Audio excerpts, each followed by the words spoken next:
نستعينه ونستغفره ونعوذ بالله من شرور أنفسنا ومن سيئات أعمالنا من يهده الله فلا مضل له ومن يضلله فلا هادي له ونشهد أن لا إله إلا الله وحده لا شريك له ونشهد أن محمدا عبده ورسوله أما بعد أعوذ بالله السميع العليم من الشيطان الرجيم من همزه ونفخه ونفثه يا أيها الذين آمنوا اتقوا الله حق تقاته ولا تموتن إلا وأنتم مسلمون يا أيها الناس اتقوا ربكم الذي خلقكم من نفس واحدة وخلق منها زوجها وبث منهما رجالا كثيرا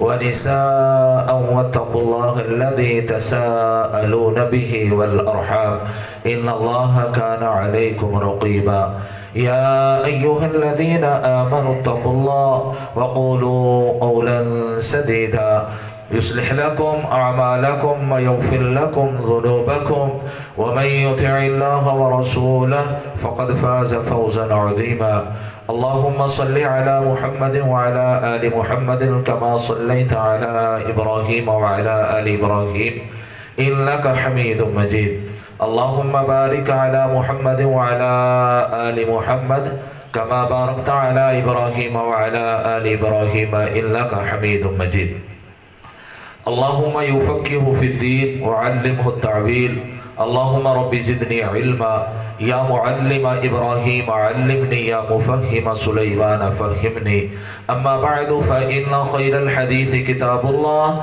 وخير الهدي هدي محمد صلى الله عليه وآله وسلم وشر الأمور محدثاتها كل محدثة بدعة كل بدعة ضلالة كل ضلالة في النار أما بعد أعوذ بالله السميع العليم من الشيطان الرجيم من همزه ونفخه ونفسه إن الذين يخشون ربهم بالغيب لهم مغفرة وأجر كبير قال الله تبارك وتعالى في مقام آخر ولمن خاف مقام ربه جنتان فبأي آلاء ربكما تكذبان ذواتا أفنان حمد و ثنا اللہ وحدہ لا شریک کی ذات کے لیے خاص، جو اپنی ذات میں اور اپنی صفات میں وحدہ لا شریک ہے۔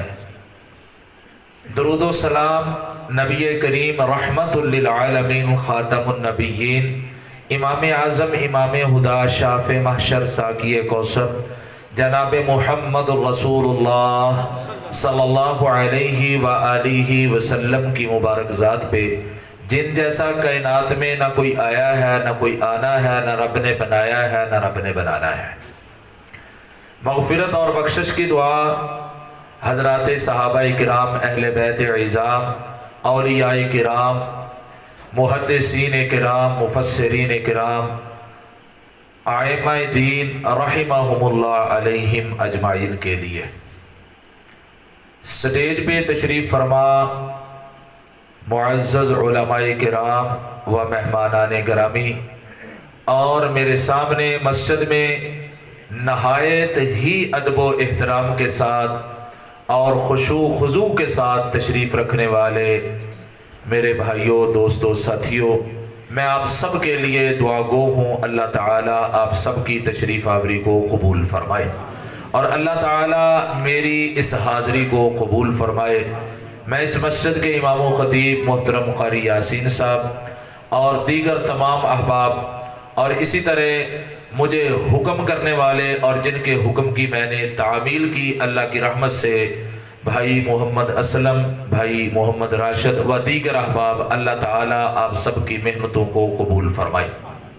اور میرے بھائی ساجد جن کی یہ شادی کا موقع ہے، اللہ تعالیٰ ان کے تمام معاملات کو خیر و عافیت والا بنا دے، اور اللہ تعالیٰ ان کو ہر قدم قدم پہ سنت کو ملحوظ خاطر رکھنے کی توفیق عطا فرمائے۔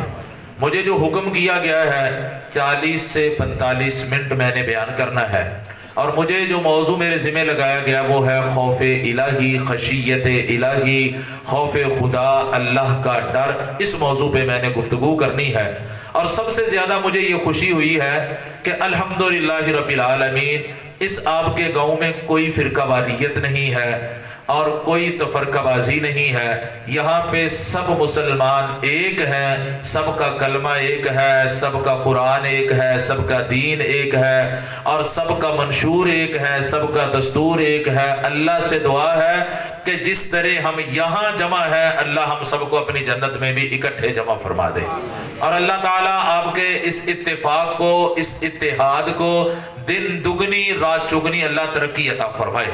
یقیناً اس وقت امت مسلمہ کو اسی اتحاد کی ضرورت ہے، اور اس وقت امت مسلمہ کو اسی اکٹھ کی ضرورت ہے، اور انشاءاللہ وہ وقت دور نہیں، وہ لمحات دور نہیں، وہ گھڑیاں دور نہیں، وہ ہماری زندگی میں آنے والا ٹائم دور نہیں جب صرف ایک گاؤں نہیں، ملک پاکستان نہیں، بلکہ پوری کائنات کے مسلمان اللہ کے فضل و رحمت سے اتفاق اور اتحاد کر کے اللہ کے دین کے لیے ایک جگہ پہ جمع ہو جائیں گے انشاءاللہ، اور پھر انشاءاللہ اس کی برکت سے، اللہ کے فضل و رحمت سے اللہ کا دین غالب ہو کے رہے گا اور کفر مغلوب ہو کے رہے گا، اور انشاءاللہ اسلام کا پرچم جو ہے وہ بلند ہوگا، اور انشاءاللہ کفر کو اس زمین سے مٹا دیا جائے گا۔ لیکن اس کے لیے ایک ہی کام کی ضرورت ہے، وہ یہ ہے کہ ہم کیا کریں؟ آپس میں اتفاق کریں، آپس میں کیا کریں؟ اتحاد کریں۔ جس طرح آج آپ نے یہ محفل سجائی ہے تو دیگر مساجد سے میرے بھائی تشریف لے کر آئے ہیں، اب ہماری بھی ذمہ داری بنتی ہے کہ جب وہ محفل سجائیں تو ہم بھی اسی طرح محبت اور پیار کے ساتھ وہاں حاضر ہوں اور وہاں بیٹھ کر ہم دین کو سنیں۔ تو میرے بھائیوں، دوستوں، ساتھیوں، میں انشاءاللہ کوشش کروں گا اللہ کے فضل و رحمت سے، چونکہ سفر کر کے اچانک مجھے حکم دیا گیا آنا ہے، میں نے لبیک کہا، اور یہ میری خوش قسمتی ہے کہ اللہ نے دین سنانے کے لیے مجھے یہاں آنے کی سعادت نصیب فرمائی، اور آپ کے گاؤں میں یہ پہلا چکر ہے، ہو سکتا ہے شاید یہ زندگی کا آخری چکر ہو، کیونکہ یہ دنیا کا چکر چل رہا ہے اور ہر چکر میں ایک نہ ایک کم ہو رہا ہے، اور ایک نہ ایک دنیا کو چھوڑ کے آخرت کی طرف روانہ ہو رہا ہے۔ ایک نہ ایک دن ہم نے بھی اس دنیا کو چھوڑ کے چلے جانا ہے، اور میرا خیال میرے بعد 2 معزز علماء کرام اور ہیں جن کے آپ نے خطابات سننے ہیں، لیکن میری مجبوری ہے، میں نے جو ہی گفتگو کو مکمل کرنا ہے میں نے واپس جانا ہے، صبح میری کوئی مصروفیت ہے، آپ دعا کیجئے اللہ میرے سفر کو آسان بنائے۔ میں نے قرآن کریم کے 2 مقامات کو تلاوت کیا ہے، ایک سورہ الملک ہے 29واں پارہ ہے، اور دوسرا جو ہے وہ سورہ رحمان ہے اور 27واں پارہ ہے۔ پہلی قرآن کریم کی جو آیت مبارکہ میں نے پڑھی ہے، آئیے اس کا ترجمہ پیش کرتا ہوں۔ ان الذین، بے شک وہ لوگ، یخشون، جو ڈرتے ہیں، ربہم، اپنے رب سے، بالغیبی، بغیر دیکھے، لہم مغفرت، ان کے لیے مغفرت ہے، واجر کبیر، اور ان کے لیے ان کے رب نے بہت بڑا اجر تیار کیا ہے۔ اور دوسرا قرآن کریم کا جو مقام ہے، اللہ تعالیٰ فرما رہے ہیں وَلِمَنْ خَافَ مَقَامَ رَبِّهِ جَنَّتَانِ، جو اپنے رب سے ڈر گیا اس چیز کی وجہ سے کہ میں اپنے رب کے سامنے کیسے کھڑا ہوں گا اور اپنی گزری ہوئی زندگی کا کیسے جواب دوں گا، آپ کا رب اعلان فرما رہا ہے ایسے بندے کے لیے میں رب نے جو جنتیں تیار کی ہے۔ آئیے قرآن کریم کا تیسرا مقام ہے، اور سورت کا نام سورہ نازعات ہے، 30واں پارہ ہے۔ اللہ وحدہ لا شریک فرما رہے ہیں وَأَمَّا مَنْ خَافَ مَقَامَ رَبِّهِ وَنَهَى النَّفْسَ عَنِ الْهَوَىٰ، اور جو اپنے رب کے سامنے کھڑا ہونے سے ڈر گیا اور جس نے اپنے نفس کی خواہشات کو چھوڑ دیا، اور فَإِنَّ الْجَنَّةَ هِيَ الْمَأْوَىٰ، اس کے لیے جنت ماوا اللہ نے تیار کی ہے۔ میرے بھائیوں، جو بھی بات کروں گا انشاءاللہ اللہ کے فضل و رحمت سے یا وہ قرآن سے ہوگی یا وہ حدیث سے ہوگی۔ قرآن کی کسی آیت میں شک نہیں، حدیث کوشش کروں گا کوئی بھی ضعیف موضوع من گھڑت آپ کو نہ سناؤں، جو بھی بات کروں وہ مضبوط ہو، جو طریق کا سہارا لوں گا ہوگا انشاءاللہ وہ بھی واقعہ اور جو قصہ ہوگا اور جو بھی بات ہوگی انشاءاللہ وہ سیکھا بات ہوگی، پکی بات ہوگی۔ صرف آپ سے ایک ہی گزارش ہے کہ اب یہ اٹھنا بیٹھنا، یہ چلنا، یہ پھرنا، یہ دیگر معاملات آپ اس کو چھوڑ دیں، تھوڑی دیر کے لیے آپ توجہ رکھیں، اور انشاءاللہ 9:15 ہو چکے ہیں اور کوشش کروں گا 9:45 بجے میری گفتگو مکمل ہو جائے۔ اللہ کا ڈر بہت بڑی چیز ہے، اللہ کا ڈر بہت بڑی چیز ہے۔ جس بندے کے دل میں خوف خدا پیدا ہو جائے، جس بندے کے دل میں خشیت الہی پیدا ہو جائے، جس بندے کے دل میں خوف الہی پیدا ہو جائے، جس بندے کے دل میں اللہ کا ڈر پیدا ہو جائے، اس بندے کی دنیا بھی کامیاب ہے، اس بندے کی آخرت بھی کامیاب ہے۔ اور اللہ سے ڈرنے والا کبھی زنا کے قریب نہیں جاتا، اللہ سے ڈرنے والا کبھی رشوت کے قریب نہیں جاتا، اللہ سے ڈرنے والا کبھی سود کے قریب نہیں جاتا، اللہ سے ڈرنے والا کبھی بھی حرام کام کے قریب نہیں جاتا، اللہ سے ڈرنے والا کبھی معصیت کے قریب نہیں جاتا، اللہ سے ڈرنے والا کبھی رب کی نافرمانی کے قریب نہیں جاتا، اللہ سے ڈرنے والا کبھی اللہ کے ساتھ شرک نہیں کرتا، اللہ سے ڈرنے والا کبھی بھی محمد صلی اللہ علیہ وسلم کی سنت کو چھوڑ کر بدعات کی طرف نہیں جاتا۔ کوشش کریں اور اللہ سے دعا کریں کہ اللہ ہمارے دلوں میں اپنا ڈر پیدا کر دے۔ اور نبی کریم جناب محمد الرسول اللہ صلی اللہ علیہ وآلہ وسلم نے فرمایا جو بندہ اللہ سے ڈر جائے اور اللہ سے ڈرنے کی وجہ سے اس کی آنکھ نم ہو جائے اور اس کی آنکھ سے خوف الہی کی وجہ سے، خشیت الہی کی وجہ سے، خوف خدا کی وجہ سے آنسو کا ایک قطرہ نکلے اور وہ اسے رخساروں کے اوپر ٹکرا جائے، اگرچہ اس قطرے کا سائز مکھی یا مچھر کے سر کے برابر ہو، آپ کا رب اعلان کرتا ہے، حدیث قدسی ہے، زبان محمد الرسول اللہ صلی اللہ علیہ وسلم کی ہے، ایسے بندے کا جہنم میں جانا ایسے ہی ناممکن ہے جیسے کسی مادہ جانور کے تھنوں سے آپ دودھ کو نکال لیں، جیسے وہ نکلا ہوا دودھ تھنوں میں واپس نہیں جا سکتا، ایسے اللہ سے ڈر کر رونے والا جہنم میں نہیں جا سکتا۔ اللہ اکبر، اللہ اکبر۔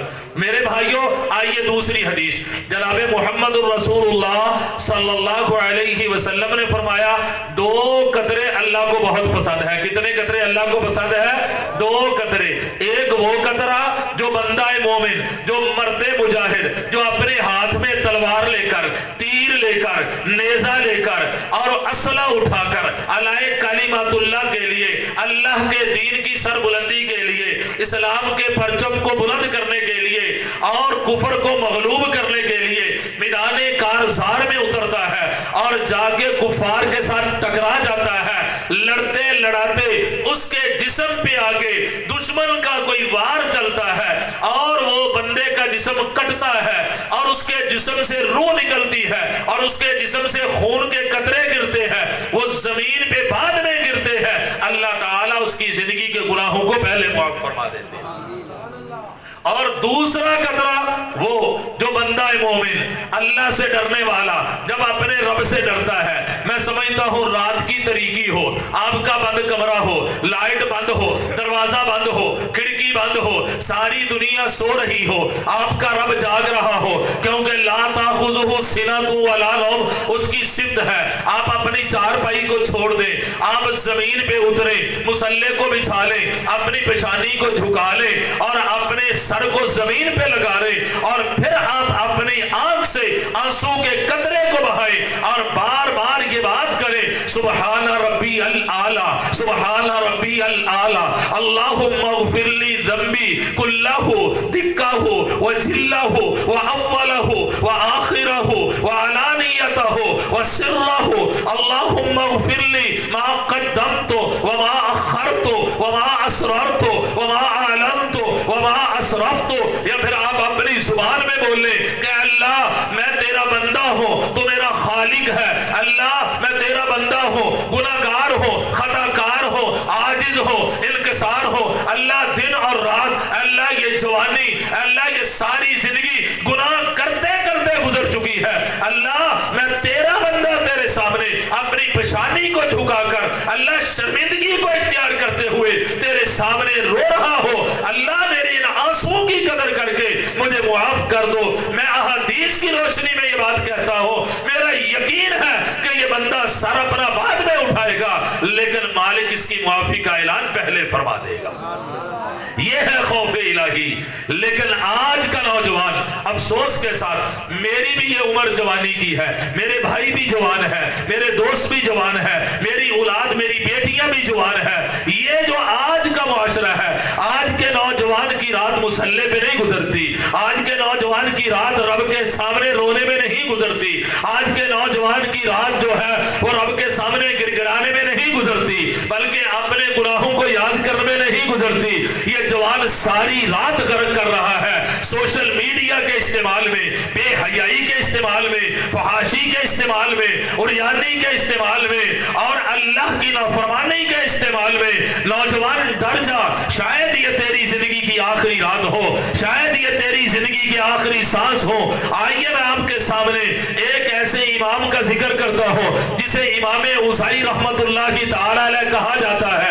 میں صدقے جاؤں قربان جاؤں. ایک دن ایسا بھی طلوع ہوا سیر اعلام النبلاء کے اندر امام ذہبی رحمہ اللہ اس واقعے کو لے کر آئے ہیں کہ ایک ایسا دن آیا کہ حضرت امام صاحب کے گھر میں ان کی ہمسائی ایک عورت تشریف لے کر آئی. حضرت امام صاحب کا مصلی بچھا ہوا تھا، قریب ان کی بیوی بیٹھی ہوئی تھی، آنے والی ہمسائی قریب بیٹھی. جب زمین پہ بیٹھی تو اس ہمسائی کا وہاں پہ مصلی پہ ہاتھ لگا جہاں پہ حضرت امام صاحب سجدہ کرتے تھے. تو وہ پکار اٹھی، حضرت امام صاحب کی بیوی سے کہنے لگی کہ اللہ کی بندی، تو نے اس مصلی کو اٹھایا نہیں، اس جائے نماز کو اٹھایا نہیں، اس مصلی کے اوپر شاید کسی بچے نے پیشاب کر دیا ہے جس کی وجہ سے یہ گیلا ہے. حضرت امام صاحب کی بیوی نے عرض کی کہ اے آنے والی مہمان، یہ کسی بچے نے پیشاب نہیں کیا. کہنے لگی اگر بچے کا پیشاب نہیں پھر کسی نے پانی گرا دیا ہے جس کی وجہ سے یہ مصلی گیلا ہے. عرض کی کہ پانی بھی نہیں گرایا. کہنے لگی پھر کون سی چیز ہے جس نے اس مصلی کو گیلا کر دیا ہے؟ حضرت امام صاحب کی بیوی نے اپنی زبان کو کھولا اور بولی اور عرض کی، کہنے لگی نہ یہ پانی ہے نہ یہ پیشاب ہے بلکہ یہ وہ مصلی ہے جس کے اوپر حضرت امام صاحب کی رات گزرتی ہے اور وہ یہاں پہ لمبے لمبے سجدے کرتے ہیں. یہ جو مصلی تر ہے یہ امام صاحب کے رونے کی وجہ سے، آنکھوں سے جو آنسو نکلتے ہیں ان آنسوؤں کی وجہ سے اللہ نے اس مصلی کو تر کر دیا.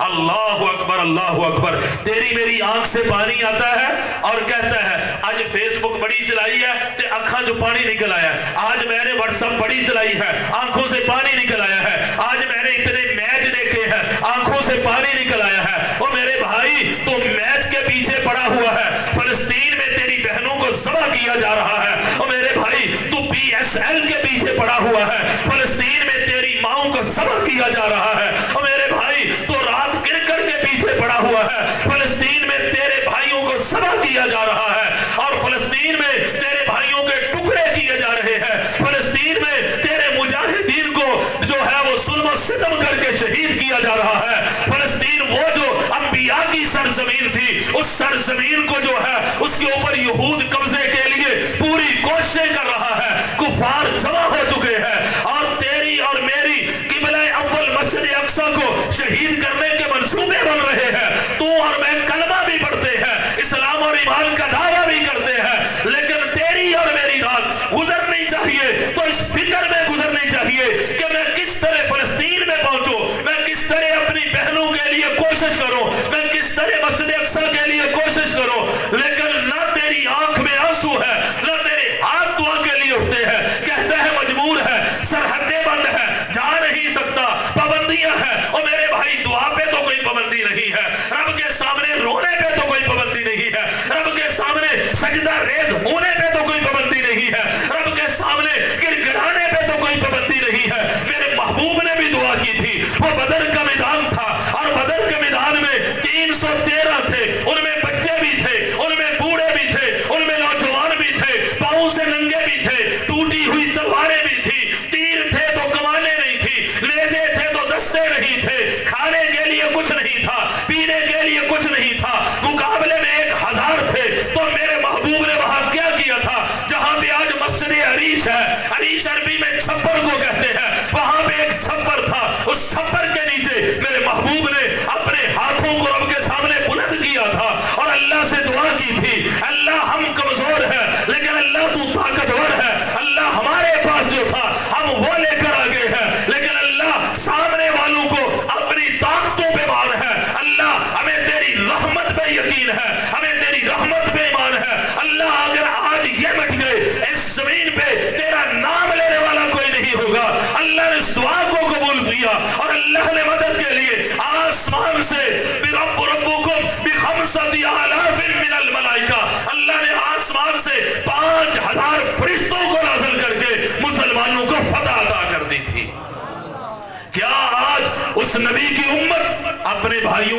دعا نہیں کر سکتے؟ کتنی دعائیں ہم کرتے ہیں؟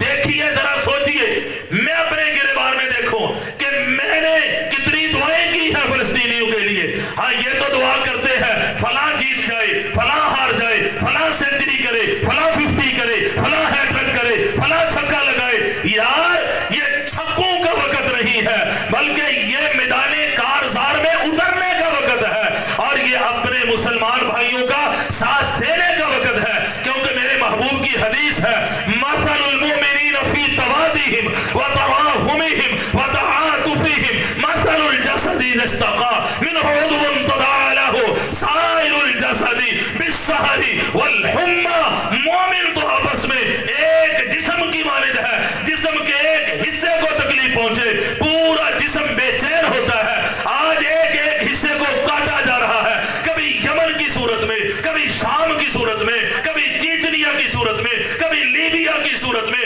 کبھی کشمیر کی صورت میں، کبھی افغانستان کی صورت میں، کبھی بنگلہ دیش کی صورت میں، لیکن ہماری غیرت کا جنازہ نکل چکا ہے۔ ہم میدان کارزار میں نہیں اتر سکتے تو کم از کم جانے والوں کے لیے دعا بھی نہیں کر سکتے۔ یہ دعوت فکر ہے، فیصل آباد سے یہی دعوت فکر لے کر آیا ہو۔ آج بھائی کی شادی کی رات ہے، شاید آج یا کل شادی ہے، لیکن یہ شادی کے دن گزر جائیں گے، اللہ بابرکت بنائے، اللہ خیر والا معاملہ فرمائے۔ وگرنہ شادی اس نوجوان کی بھی ہوئی تھی جو مدینے کا رہائش پذیر تھا، نام جس کا حضرت طلحہ تھا، انصاری قبیلے سے تعلق رکھتا تھا۔ شادی کی پہلی رات تھی، دلہن کے بستر پہ گیا، واپس لوٹ کر ابھی غسل نہیں کیا تھا، غسل واجب تھا۔ میرے محبوب نے جہاد کا اعلان کیا، اس نے نہ بیوی کو دیکھا، نہ گھر کو دیکھا، نہ اپنی شادی کو دیکھا، نہ خوشی کو دیکھا، فوراً کہا لبیک وسعدیک یا رسول اللہ صلی اللہ علیہ وسلم۔ نکلے میدان کارزار میں گئے اور دشمن سے ٹکرائے، شہادت کا مرتبہ پا گئے۔ رب نے آسمان سے اپنے فرشتوں کو نازل کر دیا کہ جاؤ جا کر میرے بندے کو غسل دو۔ وہ آئے اور غسل دیا۔ محبوب خدا نے جب یہ دیکھا کہا جاؤ ابو طلحہ کی بیوی سے پوچھنا کہ اس کا کیا مسئلہ تھا جس کو غسل دینے کے لیے آسمان سے فرشتے اترے تھے۔ جب پوچھا گیا تو معلوم ہونے پہ پتا چلا کہ اس پہ غسل واجب تھا۔ ایک طرف غسل تھا، ایک طرف شادی کی تقریبات تھی، ایک طرف خوشی تھی، ایک طرف میدان جہاد تھا، اور آپ کا اعلان تھا۔ اس نے سب کو چھوڑ دیا لیکن میدان جہاد میں نکلا۔ میرے محبوب نے فرمایا پھر رب نے اس کی شہادت کو ایسے قبول کیا ہے، اللہ نے اسے غسل دینے کے لیے آسمان سے فرشتوں کو نازل فرما دیا۔ کیا آج کا نوجوان دعا بھی نہیں کر سکتا؟ خوف الہی، خوف خدا، خشیت الہی، اللہ کے سامنے رونا، اللہ کے سامنے گڑگڑانا، یہ اللہ والوں کی جو ہے، یہ اللہ والوں کی سنت ہے، یہ انبیاء علیہ السلام کی سنت ہے۔ آئیے میں محمد الرسول اللہ صلی اللہ علیہ وسلم سے اپنی بات کا آغاز کرتا ہوں اور جلدی جلدی اپنی بات کو تکمیل کی طرف لے کر جاتا ہوں۔ ایک ایسی رات آئی، حضرت محمد الرسول اللہ صلی اللہ علیہ وآلہ وسلم اٹھے، آپ نے اپنے مسلح کو سنبھالا، اللہ اکبر کہہ کر میرے محبوب نے اپنے ہاتھوں کو اٹھایا، پھر میرے محبوب نے اپنے ہاتھوں کو الم نشرح لک صدرک والے سینے پہ باندھا، اور پھر میرے محبوب ساری رات اسی آیت کو تلاوت کرتے رہے، ان تعذبہم فإنہم عبادک وإن تغفر لہم فإنک انت العزیز الحکیم۔ ساری رات بیت گئی، قیام میں بھی یہی آیت، رکوع میں بھی یہی آیت، سجود میں بھی یہی آیت، ہر جگہ یہی آیت پڑھتے رہے، اور ترجمہ یہ تھا ان تعذبہم فإنہم عبادک، اللہ اگر تو ان کو عذاب دے گا، بندے تیرے ہیں، امت میری ہے، اللہ اگر تو ان کو جہنم میں ڈال دے، بندے تیرے ہیں، اللہ اگر تو ان کو آگ میں ڈال دے، بندے تیرے ہیں، اللہ اگر تو ان کو جلا دے، بندے تیرے ہیں۔ ساری رات امت کے لیے محمد پاک روتے رہے اور ساتھ یہ دعا کرتے رہے وَإِن تَغْفِرْ لَهُمْ، اللہ اگر تو ان کے گناہوں کو، ان کی نافرمانیوں کو، ان کی معصیات کو، اللہ ان کی سیئات کو اگر تو معاف فرما دے فَإِنَّكَ أَنْتَ الْعَزِيزُ الْحَكِيمُ، اللہ تجھے تو کوئی پوچھنے والا ہی نہیں ہے۔ ساری رات امت کے لیے روتے رہے۔ صبح ہوئی تو ماں عائشہ صدیقہ طیبہ سلام اللہ علیہا نے دیکھا تو قدمین کے اوپر ورم آ چکی ہے، سوج چکے ہیں، ہلکے ہلکے پھٹ چکے ہیں، اور اندر سے مبارک خون کے قطرے بہر نکل رہے ہیں۔ تو عرض کی اللہ کے رسول صلی اللہ علیہ وسلم آپ تو معصوم ہیں، آپ کا تو کوئی گناہ ہی نہیں، کوئی غلطی نہیں، ساری رات جاگنے کی کیا ضرورت ہے؟ میرے محبوب نے فرمایا افلا اکون عبدا شکورا، کیا عائشہ میں راتوں کو جاگ کر اپنے رب کے سامنے رو کر اس کا شکر گزار بندہ نہ بن جاؤں؟ آج ہم کتنے شکر گزار ہیں؟ پراٹھے کھا کر 5 پراٹھے کار کر کہنا اللہ تیرا کروڑ مرتبہ شکر ہے، یہ آسان ہے، یہ آسان ہے، لیکن رات کو کھڑے ہو کر رب کے سامنے رونا یہ مشکل ہے۔ لیکن جو اللہ سے ڈر جائے، اللہ کے سامنے کھڑا ہونے سے ڈر جائے، پھر اللہ اس کی دنیا کو بھی بہتر بنا دیتے ہیں، آخرت کو بھی بہتر بنا دیتے ہیں۔ آئیے صحیح البخاری میں حدیث ہے اور اس کی تفسیر فتح الباری میں حافظ ابن حجر العسقلانی رحمہ اللہ نے نقل کی ہے۔ نبی مکرم جناب محمد الرسول اللہ صلی اللہ علیہ وسلم نے فرمایا قوم بنی اسرائیل میں ایک بندہ گزرا اور اس بندے کا یہ کام تھا جب کوئی فوت ہونے والا فوت ہوتا تھا لوگ اس کو غسل دیتے تھے، لوگ اس کو کفن دیتے تھے، کفن دینے کے بعد غسل دینے کے بعد اس کو قبر میں دفن کرتے تھے، یہ جاتا تھا اور اس کی قبر کو کھولتا تھا، کھولنے کے بعد اس کے کفن کو اتارتا تھا اور اتارنے کے بعد اسے بیچ دیتا تھا، یہ کفن چور تھا۔ اب اس کی زندگی گزری، جب زندگی کے آخری لمحات آئے اس کے دل میں خوف خدا، خوف الہی، خشیت الہی پیدا ہوئی، یہ سوچنے لگا کہ اب میرا شاید وقت ختم ہونے والا ہے، میں مر جاؤں گا، اگر اسی حالت میں مر گیا وَلِمَنْ خَافَ مَقَامَ رَبِّهِ، میں اپنے رب کے سامنے کیسے کھڑا ہوں گا اور اس گناہ کا کیسے جواب دوں گا؟